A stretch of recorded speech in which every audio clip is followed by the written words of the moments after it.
Are you using one of our official Moxstars can toppers? Yes, sir. They're called can caps. Can caps, they're called. Oh, is that the sound of a crisp Dr. P? The crispest Dr. P in the world. In the world. Resealed by the Cora Labs Moxstars can cap. Shwababow.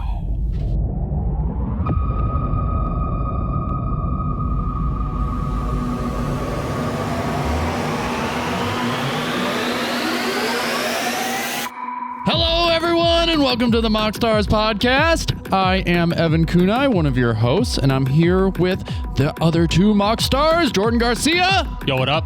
And Christopher Ritter. Yo. Today is a big old happy birthday to the podcast. It is our 1 year anniversary, the 52nd episode. We release an episode every single week, every single Friday.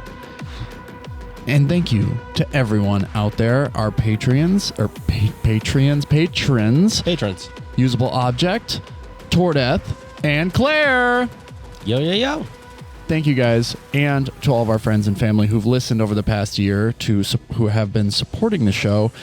We're so appreciative, and thank you for sharing the podcast, just encouraging us in general. It's been honestly such a pleasure to be able to do this with you guys too. And thank you guys so much for being here week in, week out.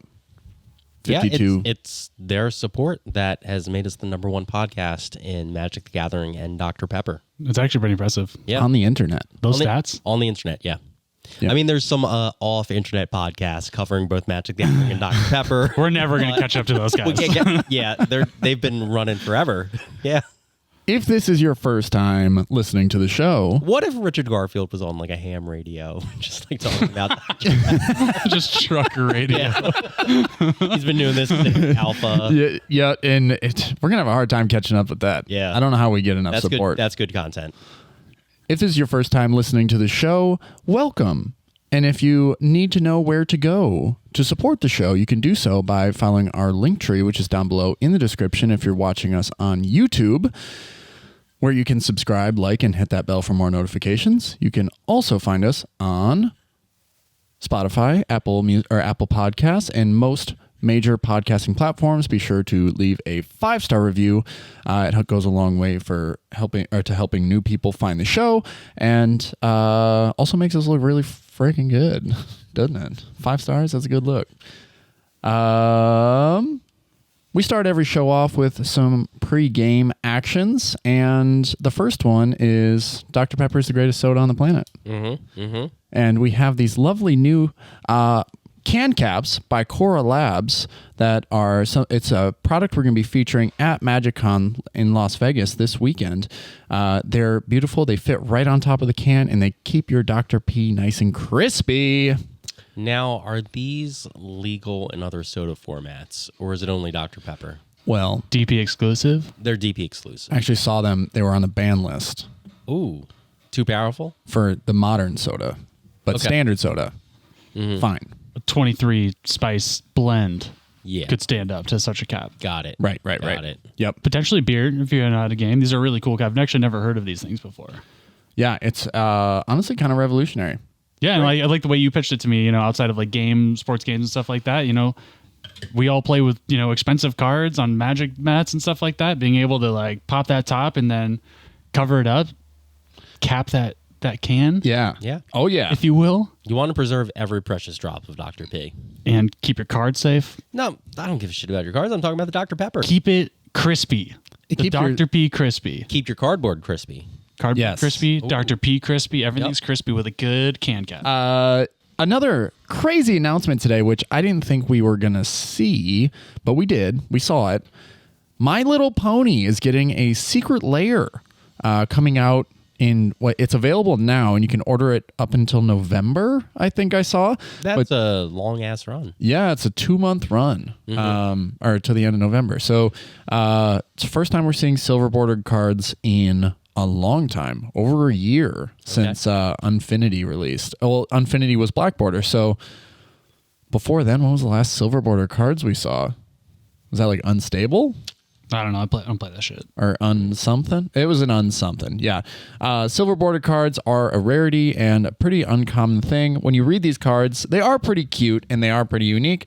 A lot of them refer objects outside of the game, like putting a toy on something. And if your toy has a horn, you get to scry to. And if it has wings, it gains flying. So it's trying to promote the brand and like play My Little Pony action figures as your tokens. And then you get added benefit from that.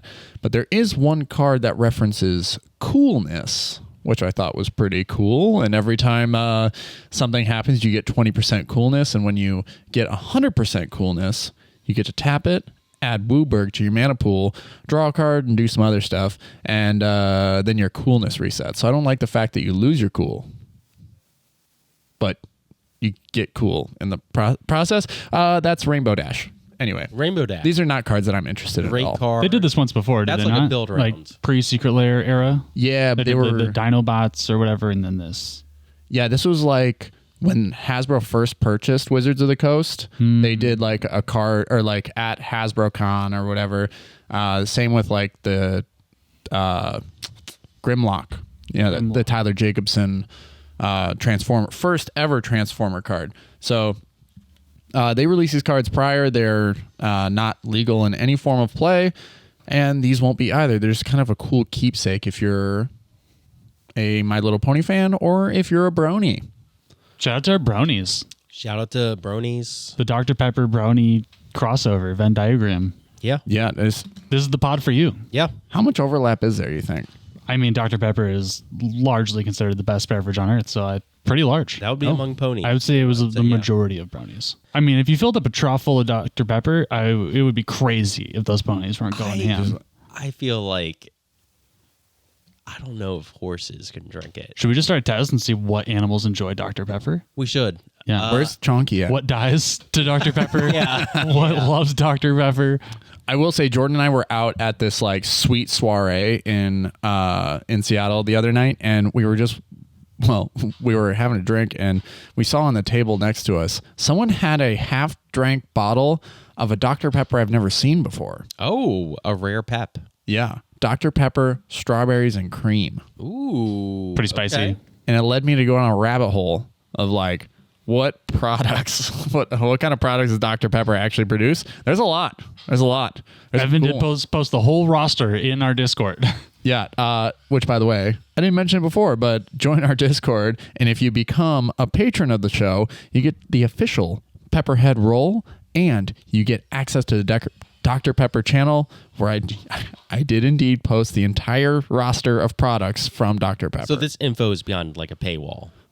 I don't want to. I mean, yeah, it This is. is like our channel Fireball This movement. is where you get your excellent engagement Pepper. with your favorite content creators. Okay, got it. Yeah, and you get access to the Shower Thoughts, which formulates a lot of the content you're going to see here Cool. on the show. So, Groovy. that being said, this past year was pretty crazy. We had a lot of good laughs, a lot of good goofs right here on the show. Honestly, it just everything in life has been so crazy and blurry, and everything happened so quickly. It seemed, but I mean, there's just got. What are your guys' some of your favorite memories from this past year? Anything off the top of the dome? Anything off the top of the dome? Off the top. Yeah, top the Dr. Pepper. Well, I got one, and you guys are going to feel stupid that I went first. Oh, We got to meet and subsequently play games with one Gavin Verhey recently, and that was pretty freaking sick. yeah, that was There you sick. go. Yeah. And we got to ask him a lot of cool questions that we can't. I mean, as a person that I love games, Yeah. getting to talk to a game designer and one who designs a very large game, it was very satisfying for me to get to pick his brain. Totally. It was just kind of cool to see how down to earth he was. He recognized exactly who he is. He knows who he is and the gravity he carries with his position, and was very careful about the things he said, but was also very candid about a lot of the processes that go into making Magic. Yeah, that was really cool. I think we've gotten a lot of cool experiences that we wouldn't have otherwise. We've obviously have a growing Discord with a great community. I was not expecting that when we first started this, Totally. We got tons of homies that we did not used to have. Yeah, that's probably the coolest part for me, honestly. The friends, like, and all the people we've met through playing tournaments, through just like getting out and like getting the podcast out there. That whole process was just the people we've met has been the most rewarding part. Yeah, I will say when we went to that second Laughing Dragon Issaquah CDH tournament, we went there and there's a bunch of people that already had like Moxstars stickers and shit on their water bottles and stuff. Like that felt good. That was pretty sick. Yeah, and the amount of people who kept coming after us for like, hey, I beat that Moxstar. Give me a foil sticker. Everybody wants the foil sticker. Dude. Yeah, everybody wants. We got a prize on our head. And you got an opportunity in Vegas to beat us. That's true. Yeah. We'll be jamming games all weekend, and we'll have foil stickers. Yeah. We also have some can caps. We also have some can caps. I think we also have a offer out there that if you name a breed of cow, you get a playmat. I think we made that offer. Seems like a very intense. Oh gosh, that Evan 100% did make left in the episode. Yep, I listened to it this morning. It is in the app. It is canon that I did make that offer. If you come to us and tell us your favorite breed of cow, Jordan's favorite breed of cow. Let's alter it. If you come in and tell Jordan's favorite breed of cow, no spoilers. You got to go listen to the last ep. Then and you come up to the table, I will consider giving you a playmat if we have any left, because they're gonna fly off the shelves like hotcakes. Because we're that cool. Everyone wants our merch. Ritter, any favorite moments from the year, man? Man, I'm just thinking about all the crispy Dr. P's that we've cracked. Obviously. All the cardboard we've turned sideways. Our diabetes testing that we got to do together. That was great. Yeah, no, it was phenomenal. What are we talking about? Dr. Pepper. Obviously, Dr. Pepper. Magic. We're talking about the fact that we've been best friends and making a Magic podcast for 1 year straight. Some would say that we're the real life My Little Pony. Some have, some would and have said that. Yep. Right now, when a lot of people say that. you opened your mouth and said it, I'm a people. You are. Yeah. Can you explain yourself? I'm a person in the same way that, for example, a My Little Pony is a pony. Nailed it. Yep. Perfect. Wow. No more questions. Moving on. Yep. Got it. Fully understand your point. That was beautiful. No, I explained it, so we're there. All right. Oh, go ahead. I was gonna say it has honestly been wonderful. Yeah, no, it's been Yeah, absolutely great. There have been days when we absolutely got like thrashed at work, and we'd like on a Monday we'd come in and just like not ready to record like at all, and then we'd sit down and we would come up with a topic and we'd start talking, and as soon as we finished, like it was so much better. Like you just felt so much better after everything that had already happened throughout the day. It just lifts the weight off your shoulders. So it's been really crazy cool. Hell yeah. Well, moving on to your next point, because I totally agree. Yeah. What is the future of the show? What direction are we moving this? Now that we got the Patreon up, we're going out to Vegas this week to get all the homies. Yeah, I think it was kind of a shot in the dark to apply for the content creator passes at Vegas, because when I was typing in like everything that happened with the show, they were like asking like, how many viewers do you have every week? And I was like, 20. 20,000 viewers a week. 20 racks. Yeah, and it's grown since then. And, for them to like reach out and be like, hey, we'd love to have you in Vegas as official content creators. It was kind of cool. And I think that just kind of like gave this validation to know that we can keep pushing this forward. And I'm excited for the future of it. And I think the beginning is we sort of soft launched the Patreon last week. And we already have a few like really awesome patrons. Thank you guys for signing up so early. But I think that's kind of the way that the spot we're going to move forward is continue to offer more. We want to be building and growing this. So like offering more and new kinds of content, and then offering more and new kinds of merchandise, and spending more of our time interacting with our community. And that's kind of how we're devising a game plan right now. We've been sitting down, we've just been talking about how that's gonna happen, get a plan of action. And I don't want to be the only one talking. Yes, but that's kind of my thought, is like we just keep putting in that work. Keep it in the work, keep doing the community engagement. I think Evan and I were talking, it was like, the the CDH side of things, the coverage, is like something that doesn't exist a ton of, and we're still like, I guess, as a community figuring out what that looks like, right? And we got something coming up, right? We got something official. We got tons of things coming up. Yeah. We want to do more Twitch streams like how we did and covered that tournament, doing IRL tournament coverage, maybe even looking like moving forward, we actually have like an analytics portion of the episode where segments we use like some of the websites we've shown you guys in the past, like EDH Top 16, and then also branching out other formats and using those analytics and kind of getting like generalized metas. And that is something that updates, weekly, monthly, whatever. We can kind of have a recurring segment there, I think. Just tracking like this growing world that you guys are pushing. We're pushing out so much new stuff. Like this is a growing community, a growing hobby. And a growing content stream. Yeah, we have confirmation from Gabby at Olympic Cards and Comics that November 4th, we will be there and we will be streaming that event. So this is a big event. This is their big quarterly, and this is the first time they've allowed proxies in their building. They are doing 10 proxies for the tournament. I think that's a huge deal, and I want them to have a huge turnout. And they have always some amazing players down there. So I would love to cover that. It's going to be awesome. Yeah, that's going to be streamed live on our Twitch. So pretty cool opportunity. Yeah, always check it out. Yeah. Yeah, for me, that's what I want to do more of, is stuff like that. Yeah, and be thoughtful with it, too. I think I've been watching a lot of content lately and digesting more as the TV in our living room is broken. I've spent more time in front of the computer, and that's been one thing I've been doing is just digesting more content to sort of like do a little research and figure out what direction we want to go. And I just want to make sure, like, and we're definitely going to make it a goal is to be thoughtful with our content too, so that like it isn't just shallow speaking on certain things, just being like, well, this is this way because it's that way. Like that just, to me, just it doesn't seem like it's very entertaining. So, but sometimes things are that way because they're this way. It is the way it is because of the way it is. You can tell it's deep thoughts. Yeah. Are these shower thoughts or deep thoughts? Whoa. Are we in the shower right now? We do record from the shower. I do have one shower thought I'd like to throw at you boys since we're in this weird ambiguous segment. Yeah, let's go. Shout out Tordeth, one of our newest Patreon members. And if you guys want to become a Pepperhead, it's only $3 to subscribe on Patreon.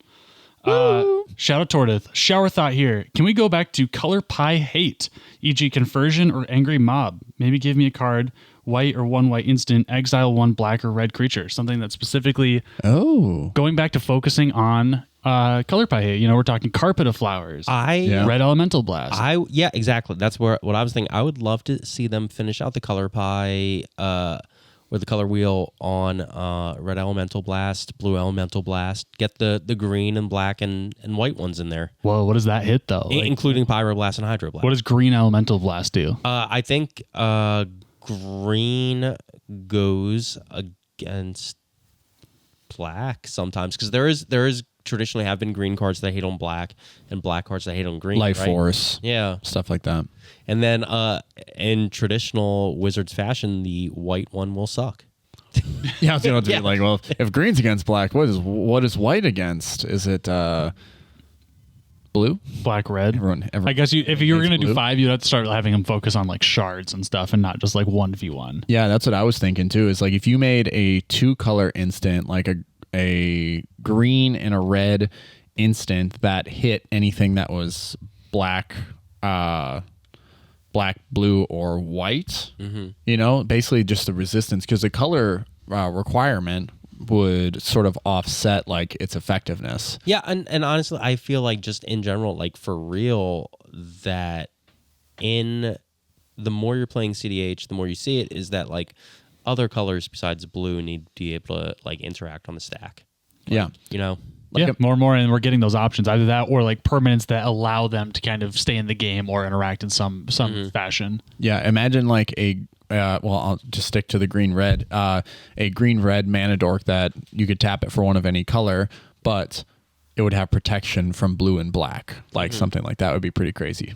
And I would kind of love that. It's a whole new design. Well, it's not a whole new design space, but it is design space that can be explored even more than we're already seeing. So that is a great shower thought by Tordeth. I'm really actually stoked that's our first little segment. All right, moving on to our main subject.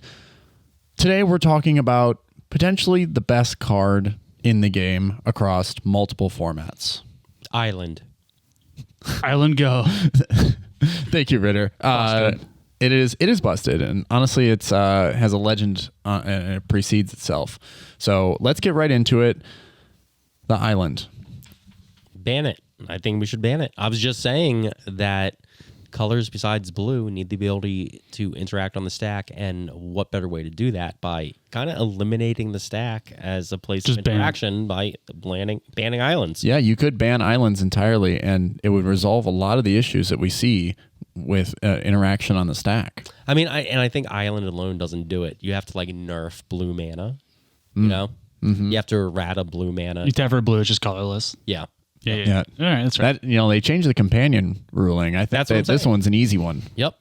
Way easier than the companion change, for sure. Yeah, and it's been asked for, clamored for even by just the general audience. What are we actually talking about? We're talking about the One Ring.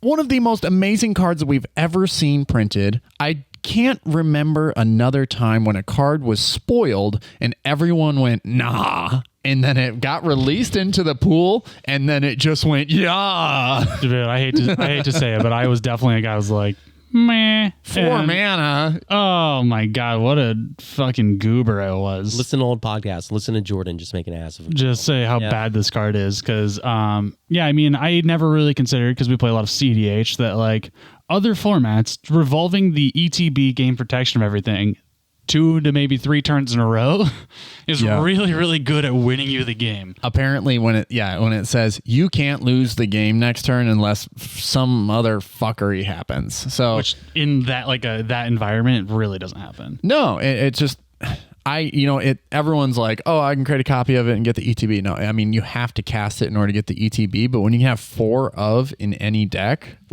or in different formats, have them 4 of in there. It's just once you get to that mana, like Tron or whatever, it's just so easy to just fire them off. Yeah, that's the other thing. Yeah, Tron, mono green Tron, sometimes it's so much easier to stop on 4 or 5 and then get to 7 the next turn before you're fully there. So now you actually have something that along the ladder that you're allowed to resolve that just gives you a massive advantage.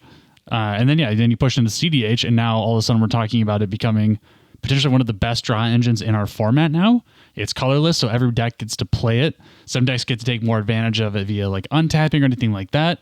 I feel for a long time now, people have been saying that the Rhystic Study is a Rhystic Study format. Rhystic Study is one of the best cards, if not the best card in our format, and this is just a colorless version of that. If not, maybe better than Rhystic Study? ? I don't know, because where do you stand on hey, are you mulliganing towards getting the One Ring in your opening hand in the same way that you're hey, you're kind of looking for a hand that either has Rhystic Study, Remora, or Esper Sentinel to start off. I mean, if I have the mana to get to it, Yeah, if I have the mana to get me there, I think I'm just as happy resolving this as I am at any of those things. Okay. 100%. Yeah, and it's easy peasy to get that mana. Yeah. Yeah, exactly. And sometimes, in CD, a lot of times we have a glut of colorless mana in this format, and so now we have a really juicy thing. Sometimes that mana vault isn't fully efficient, and you're not using all that colorless mana, but now all of a sudden you can go land mana vault, turn 2 ring. That's crazy.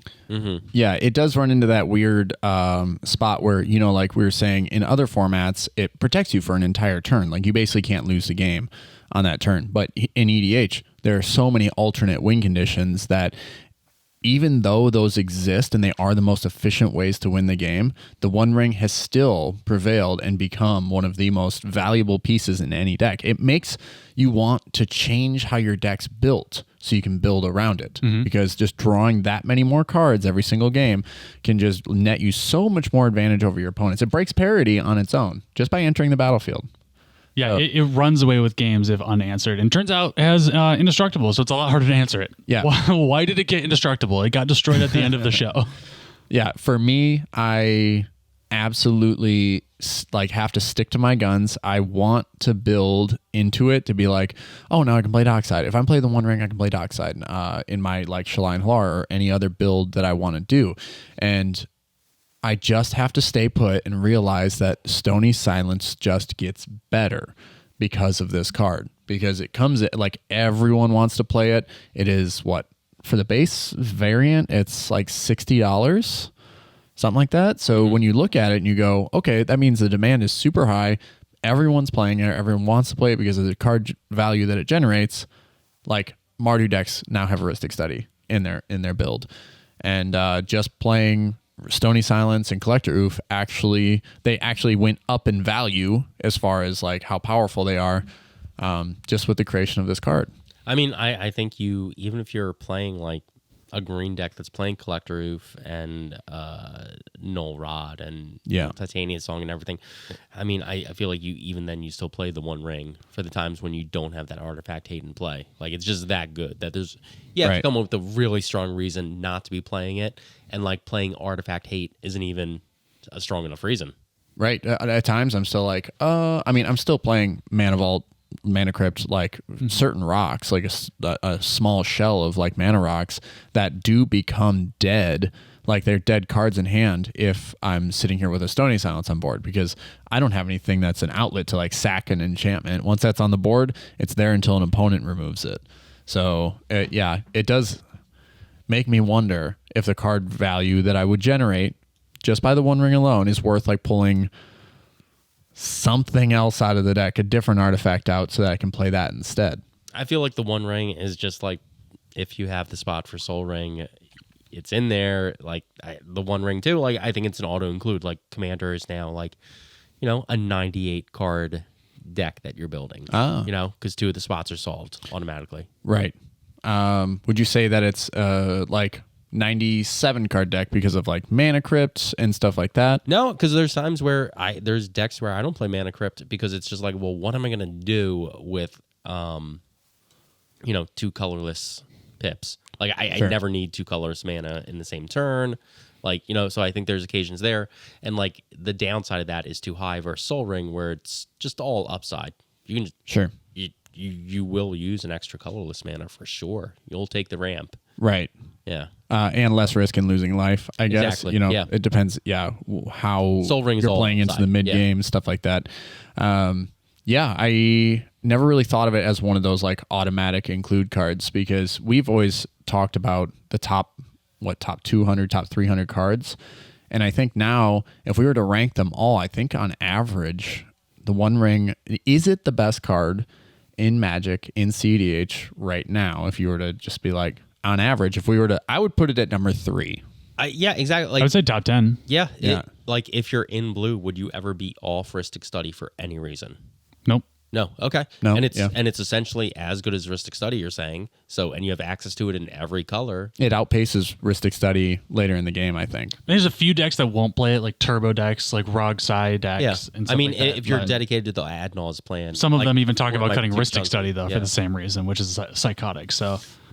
Well, I think we're starting to see our meta, like this Northwest meta. I know that you guys out there who are listening and are part of this and have been grinding, your meta, the meta that you've created with Kenrith, is starting to bleed out into the world, because Adam just went to Moxstars and won the whole freaking thing with a Kenrith build that we have seen multiple times, like it played against multiple times, and not many people know what to say about it, because it is like so flexible and it's so powerful.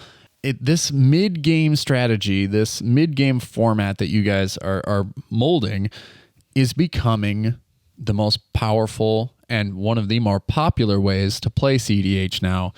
Yeah, no, I think we definitely have, like, I think mid-range is king right now, 100%. Yes. And like, especially now that we have, it was king before we had like cards like the One Ring being printed, and now that it's just firmly cemented that all decks are mid-range decks now because they want to play cards like the One Ring. There was a big fear with CDH that it would only last 2 turns.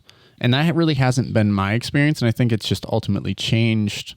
But now they're becoming more valuable mid-game engines that are worth playing, because if you fail in that endeavor to like turbo out of Thassa's Oracle, there's just a good chance you get stopped. Stifle was like almost an auto include in blue decks for a while, because it would stop Dockside, stop Thassa's Oracle. So yeah, I think an interesting thing starts occurring when mid-range decks start challenging the meta for like, top seat at that time. It's like it forces the decks that make questionable card decisions in favor of speed. They start making them like question those things, like playing those like turbo decks against 3 mid-range decks feels really bad sometimes. Sometimes it's great. Sometimes you can squeak out the win before. I mean, the card quality is just so tight that you have to kind of be on a no bad card build. Exactly. That's kind of that's a great way of putting it. Is I think that is kind of how the meta is shifting right now. Is every deck is becoming NBC. Every deck is like, how can we maximize every last squeeze? How would we get every drop of juice out of this? Yeah, like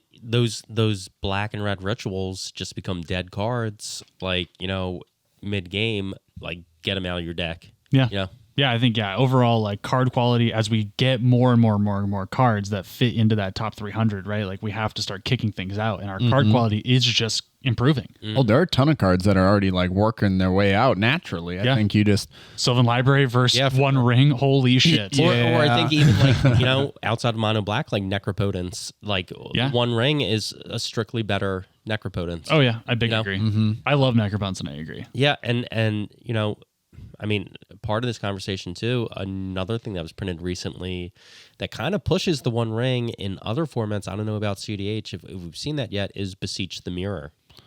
Where you where you're going to tutor, Beseech is sorcery speed, right? Yep. So at least it's not that busted to be instant speed, but you're going to tutor for the One Ring and be able to just drop it for free. The fact that they say the bargain clause is any artifact, any enchantment, or any token. Like with the way the game has been built the last couple of years, like tokens are just an everyday freaking part of what you're doing, and sometimes it actually like is a downside to create a token for some cards, and so you have that to bargain with Beseech the Mirror, and it's just a free search and cast. So it's like having potentially 8 One Rings in your deck. Yeah, I know you're a big fan of that card, Coveted Prize, but this is like a good Coveted Prize. This is a good Coveted Prize. Yeah. This is what I had hoped Coveted Prize would be. Yeah. And speaking to the meta, like outside of just our little CDH world, like mono black mid range is dominating because of Shouldered and this card in the One Ring. Yeah. Like we are just seeing Magic as by and large become a mid range game right now. Yeah, I mean, I love it. There was a lot of conversation about how these like they can't print any more cards under 1 mana value or like that generate mana to a certain extent because there's so many that flood the pool that it actually makes the game so much faster. So they're actually creating cards that have higher mana values that I mean, for a while, I guess justifiably you'd have to spend 9 mana, 8, 9, 10 mana. And the card has to say you win the game, otherwise it's not worth playing. Yeah, I mean, a year ago you told somebody that there was going to be the One Ring coming out, it costs 4 mana, and they'd be like, no fucking way. Yeah, it wouldn't work. So I mean, but that's good though, right? Because like if you want to play fair Magic, that is what mid range is. Yeah, like, if you get down to the nitty gritty, you're just describing mid range. Yeah, and I don't think every deck should just be a bunch of 1 and 2 drop cards until you get to the win. Like, I think that gets very boring, very repetitive, very quickly. I think these decks allow for a lot more play and a lot more player skill to shine through. I think the skill ceiling is significantly higher on something like this. Yeah. And so it just rewards good play. Yeah, and also you get I feel like you get more variance in games in a mid-range meta. Like I think last week I was complaining to you like, oh man, it's just all fucking dockside loops. Like which is what it feels like sometimes. But like or Turbo for Thoughts' Oracle, kind of thing. Yeah, I would like, even if I'm going to lose, I would at least like to participate in and see more game actions. You participate more? Mid-range decks. Mid-range decks participate like a motherfucker. Exactly, yeah. If you ever want to feel like you have agency at a table, play a really good mid-range deck. I mean, that's kind of why I've been liking these Yoshi decks lately, because I'm doing things along the way. You're doing stuff, always doing something. Yeah. That's why I play stacks. So no one is allowed to do things? No. I get to do things. Yeah. And no one else does. Everyone gets to do 1 game action or maybe 2 on every one of their turns, and then I get like 3 or 4. So that's why. It's nice. I like playing the game more than when everyone else is playing less, I'm playing more. That's great. I mean, that's fun. Like if you are staxing towards a win con, totally go for it. Yeah. But I think the One Ring could be worth taking some stacks out of my deck to sort of grease the wheels. I am 100% telling you should do it. Yeah, I should at least take Sylvan Library out and just 1 for 1 it right there. For sure. Like I mean, if you're not on that enchantment centric build anymore, which you're kind of off a little bit, it's a strict upgrade. Yeah, totally. Because we saw that the other night when we went out and we played with Alex and Bryce. We went out and I locked the game down, and it was just a matter of me top decking a win condition, and then it just went turn after turn after turn. I couldn't pick up anything, and had I had the one ring, it would just made everything so much more effective than it was. Yeah, you can draw at instant speed. Yeah. Like Sylvan Library is 3 cards. It's stapled to your draw step. Necropotence takes away your draw step. It's stapled to your end step. Like, yeah, I think even in 1v1 formats, the One Ring says for 4 mana, you don't lose the game next turn, and you draw 3 cards and lose 1 life. Yeah, and actually the amount of times I've already seen the you gain protection clause become viable or relevant in Commander, it's already happened multiple times. Yeah. Like there's one time Twin Caster, Dual Flame, Twin Flame, Dual Caster, that's how it goes. Yeah. Went off and they just had infinite tokens like swinging on everybody. It's like, okay, I take 0 damage. So they killed both of your opponents and not remembering that you had protection. Yeah. They've fucking dumped their entire hand into this win line. You're like, okay, my turn? Yeah, That's fucking awesome. Yep, they lose all the tokens. Yeah. They lose everything. like you wouldn't play Teferi's Protection, but if that's stapled to a Ristic Study, Then you would probably compelling. play. Oh, yeah. man. Yeah, that's pretty dang good. Yeah, so that's happened at Najeela's deck, right? And so, the turn that goes off, if you happen to have already resolved that just says they can't go. And the thing about it is it goes around the table 4 players, even after like you do cast it and it resolves and it sits, 2 more players go by, and then that 3rd player tries to win the game or like tries to beat you through combat. They've already forgotten about it. I've forgotten about it. Yeah. It's like, I don't know what happens in our brains to think that like, oh, that's A mental overload. Yeah. It's too much on the stack. totally.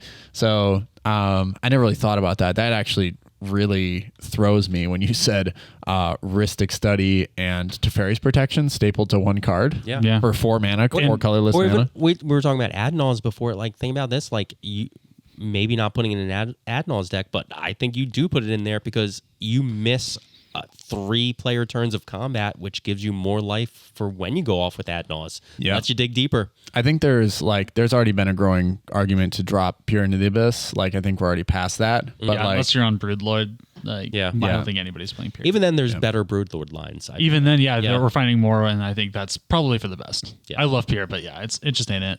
Not when you can deflecting swat it and do so many other things. That's a feel bad. It's a real feel bad, and it's definitely happened to me more than once. no, but the One Ring never feels like a bad play. Like, that's the thing. You can't swat that to someone else's field. It, like you said, has indestructible. Why does it have indestructible is my question. Lord of the Rings fans over here? I mean, because the One Ring is indestructible except for Until the it gets Fires of Mount Doom. destructed. Although, no, you have to cast it into the Fires of Mount Doom where it's forged. There's Which that the card. Mount Doom should have that ability to destroy the One Ring. Yeah, it does. Whoa, Yeah. tap destroy target artifact or something like that would be All right, loses indestructible and Ooh. something like that. No, they did make a card in the Lord of the Rings set. So like that's where it's like all designed to be self-contained. Like you have to be able to do that for a draftable set. But then when it gets set out into the wild and free, we all watched Jurassic World and we saw the Indominus Rex chow and munch every living organism in that park. That's kind of how I see the One Ring is like this beast that was created in this pen and said, you're going to play really well with all the other cards in this set. And they had ways to destroy indestructible or to destroy the One Ring, and they were at common or uncommon. I can't remember, but it wasn't a rare card. So you had ways to destroy it. You could get rid of it, but now that's out in the world, those cards aren't good enough as far as like converted mana value to actually be effective in like competitive formats. Yeah. Other than a bounce spell, how do you get rid of this? Exile. Mass Vandal. Okay, what exile artifact card? Soul Partition. You at least get rid of it for Okay, one card that Is viable right now. one viable card in the CDH. I mean, trying to think what else might exile. Oh, Anguished Unmaking. If you're in Orzhov, like I am. Wow. That takes care of it. The Exile card target nobody permanent. plays. Exile target permanent. I'm really Yeah. trying to think like across all 5 colors. There's like I said Mass Vandal, but that's not effective. It's a creature. There's got to be something. One white. Pretty much just like the suspend enchantments. is like pretty much, I think, the best you can hope for. I just don't think there's anything at instant speed that does what, and that's what you want, right? You don't want something that's not instant speed. At the same time, we're talking about how broken. Actually, none of us has said the word broken, and I think that's part of it. It's like it's so powerful, but it is also 4 mana, so it feels almost fair. Yeah. You're like, oh, I would say this. I can't be too mad. It feels about this. adequate. I don't like using the term broken. Oh, I would say it's pushed. Yeah, oh, for sure. It's Yeah. definitely pushed. Our stats here are crazy. Yeah, I think The fact that we were like listing through 300 cards off the top of our head, and we can only think of 2 fringe cards that actually remove this from the battlefield. Yeah. Like, I feel like when I resolve a Ristic Study, like Breath of Fresh Air, or Sigh of Relief, rather, it didn't get countered. In my head, I only have it for 1 rotation, maybe 2 rotations, because someone's coming for it. there's a lot of removal for it. Anybody's in green. I think Force of Vigor is pretty popular. Totally. It's out there. If anybody's got a Red Blast, that's exactly where that's going. True. There are so many decks on Red Blast. Yeah, everybody plays that. So What about Void Mirror? Void Mirror. Does that have a place? If you're in that artifact hate sphere, Could you tell me what that does? when a spell is cast, if no colored mana was spent to cast that spell, counter it instead. Oh, so it's just a hate on colorless spells. Yeah. Oh no, that doesn't do it because you can still pay with colored mana. Oh, One sure, ring, sure, right? sure. Yeah, you could. Yeah. Just colors. No. I guess it hates specifically Tron. Yeah. Yeah. Never mind. No. No, it's unstoppable. It's kind of unstoppable is the thing. Unless you counter it. That's a good thing they did that. I'm glad they didn't put this cannot be countered That'd be on it, hilarious. because that would be broken. That is insane now that you're expecting 1 color out of 5 to be the only thing that can interact with this. I think the fact is that when someone casts it in CDH, it goes on the stack, and while people do know and they do recognize that it is value on value on value every turn that goes by, what it says actually to the players around the table is, oh, if that resolves, I don't lose this turn to that player, so I think that's okay. I have to hold up my interaction for when they actually go for the win. No, yeah, I mean So- that last tournament, the amount of how casual the response was to this, versus a Ristic Study or an Ad Nauseum. Yeah. It was just like, okay, we're resolved. I'm like, Gotta respect the ring. yeah, and it was like, Kinda like guys, this is both the turn 2 right now. Like we gotta realize that we got a lot more turns in here, and he's gonna be drawing a lot more cards than we are. Yeah. Guess what? He won that game. Is the ring kill on site for you, or deal with it on site if possible? If you have interaction, yeah, I think there's there's no chance. I mean, Now let me give you your. It does. I don't think it matters which seat you're in, but one player is casting the 1 ring. You can deal with it on the stack. You have 1 piece of interaction. Deal with it on the stack. Another player, man, they got a Ristic Study down. They got a full clutch of cards in their hand. They are presenting a possible win. Do you still have to burn? Is that still kill on sight? You still got to interact. that's a great question. I guess it depends on the texture of the table. You're not seeing the win happen on that other player, but it's possible, and you should be holding up interaction just in case. But is the 1 ring so compelling that you're like, I have to burn this piece of interaction? Probably a lot of times, yes, but I think this is probably where that's where the conversation starts coming in the game, and it just be like, or the politics side of things. I would try and get that Ristic Study player to burn an interaction on those things, so then I can hold up an interaction for them, and knowing that they're now down 1 counterspell. Yeah. I think the 1 ring deserves a more vicious response than Ristic Study does, and I just know that Ristic Study's been out there for so long that everyone who's ever played against it has just a bad taste in their mouth to watch someone draw 7 cards. I play Ristic Study, and everyone always pays the So, tax. bro, same. Like, Everybody. I'll sit it around for 4 turns, and I've drawn 2 cards off of it. Yeah. Where if that sits around for 4 turns, I'm not going to do the math right now, but it's a lot more than 2 cards. Well, you can't neutralize it once it's on the board in the same way that you can by just paying the tax. Yeah, Study. exactly. Yeah. So there's this. At least Ristic Study has this great pace keeping part Yes. built into it, where it keeps the table in check almost. Where it's like you can't turbo guy just go off right now because I'll draw a million cards and stop you or win. But the 1 ring doesn't really do that. It's just agnostic of what everybody else is doing. Nope. It's like, I will trudge forward. You can't kill it because you don't have any cards in your deck that will. And so next turn I'll just keep drawing more cards and I will just smother you in value. Yep. 1 ring should have cost 5, and even then I would probably still play it in every deck. Or just make it not indestructible. Yeah. One of those 2 things. But the flavor. But the flavor's so good. Flavor. No, I agree with that. I think I'm sold. After this on it. conversation, I'm really happy I bought a borderless foil while we're at PAX.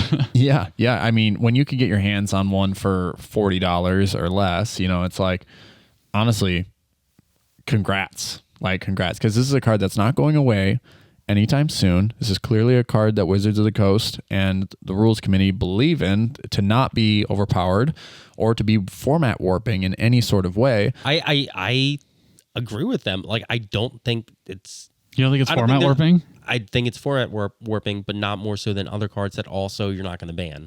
Right. They're not going to like if you're going to ban the One Ring, ban Dockside. Yeah. Oh, fair. Yeah, I was thinking like other formats and stuff. Yeah, like that. it's super powerful. It's like a 9.9 power level, but it's not a 10 out of 10 power level. You know what I mean? It's not Flash. Yeah. Yeah, there are definitely some other cards on lists like that have been banned where, like, obviously Black Lotus need to be limited to one or banned in Vintage and whatever Legacy, but this is still one where I look at it, I'm just like, no, I don't think you need to ban it yet. Even though I think even in 1v1 Modern even hasn't even considered it because just Modern's so fucked that this fucked card is not fucked enough for Modern. Yeah. And it's like the fact that you don't lose the game, like that is just like the biggest line of text for me when it comes to a 1v1 format. It just says the game is at least going to go on another turn and potentially 3 more guaranteed turns as long as I am able to reach all 4 of them in my deck. So, or still, potentially you could hit someone with a Ragavan, get the top card, and it's a 1 ring. You cast it. Ha-ha! Yeah, I would put it in pretty much most CDH decks. It is such a crazy good card. Is there any deck you're not running it in? Or personally, no. I'm putting it in every deck. If it's, like I said, if it's like turbo, and you just like, you don't even have a single 4 slot in the thing other than Ad Nauseam at 5, like, I think that deck doesn't play it. Man, even then, I feel like it goes in turbo because, like I said, you're saving yourself a round of attackers. You got more life for that ad nause when you blast it. I agree. I think a lot of them. Yeah. I'm thinking like the most greedy, like the greediest of greedies. Even then, lose one of your shitty rituals, man. Just like it's a good card. It is. Yeah, I mean, if you can use one of those rituals to get to this, so that you can just like as the game develops and goes into the mid game, you can still draw like 6 or 7 cards on a tap and like go wild and still have your answers. Yeah, if you're playing those rituals, you got the mana turn 1 for the 1 ring. Potentially, yeah, that gives you card advantage. You're going to be in a good place to win. Yeah, land rock ritual, and then it's 1 ring, and you're cruising the rest of the game. Yeah. I think I go home and build a mono black Adnals with some, fucking 1 ring and Broodlord lines. What's your commander? I don't know. Like, I don't want Keurig. It has to be Keurig, right? I mean, if you want it to be good, yeah. And wait, you don't pay life with it. No. You just lose life. Yeah. Yeah. I was gonna say Villas would be crazy, but no, it doesn't pay life. I think you guys just convinced me to add 1 more card to the new deck that I'm brewing with Tordeath in conjunction with Tordeath. That Rocco list, that Staxy mid-game Rocco list. Yeah, I too. If you're on a Stax build, you got plenty of turns in your future. Yep. And it isn't guaranteed that you ever run into Stony Silence. So, if you can stack some board out in other ways while still being able to tap your 1 ring and get a bunch of cards, I still think that those stacks pieces are valuable since we couldn't even name 2 viable pieces of removal for the 1 ring. That stacks still a great option to stopping it. Null Rod, Stony Silence, Collector Oof. True. Naming Chalice on 4. Boom, Donzo. Just play 8 mana. Yep. Done freaking deal. Oko can elk it. Like, there's very few things that you can do to really stop it. It's crazy. Yeah. Resculpt is probably the most popular. Is it Exile? Yeah, it's exile target artifact, and they get a 4/4. Okay. So there are or artifact or creature is what Resculpt is. So a few decks playing Resculpt though. Yeah. Maybe more now. Yeah. Quick reminder that it is happy birthday to the podcast. Yeah. So I was going to ask you guys, as we're wrapping up here, what are you guys taking to Vegas to play? We're going to be jamming games all week. I have to take my famous Schlein Halar and my famous Xeris deck. We're also going to be jamming some drafts, and we're doing that unknown event with Gavin. So I think I'm going to have plenty of cards in my hands all weekend. Very excited to play that. Yeah. Yeah. I'm going to bring Yoshi Timna, I think. Maybe one other deck, and then that Dan variant. Let's go. G to G. Come play Chris's Dan variant. Yeah. What color is it? Can you tell us? White. Ooh, mono white Dan. No idea what it is other than that. Let's freaking find out. I'm as confused as you are. I'm very excited to see it. I think I'm going to go pick up a pre-con maybe to have some casual action. That sounds really fun. I'm guessing they'll have them at the convention, like some vendor. So I'll just grab a pre-con and just fucking jam out. Yeah, I'm thinking like not bringing a ton of decks myself just because like we're going to be surrounded by cards. Yeah. You know? Yeah, that might be the route because you know what I wish Magic did? Like Digimon does with the premium decks and what Pokemon does with the premium decks. If Magic did premium Commander decks, it doesn't have to be much. It doesn't. Thought Commander Masters was a premium product. Just shocks, a mana base, and then some synergy of reprints. Just some recognition of like competition, good cards, competitive cards synergizing well.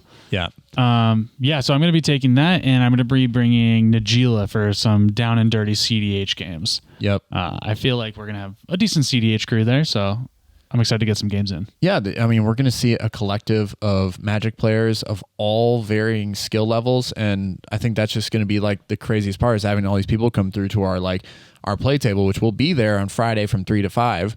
Come play with us.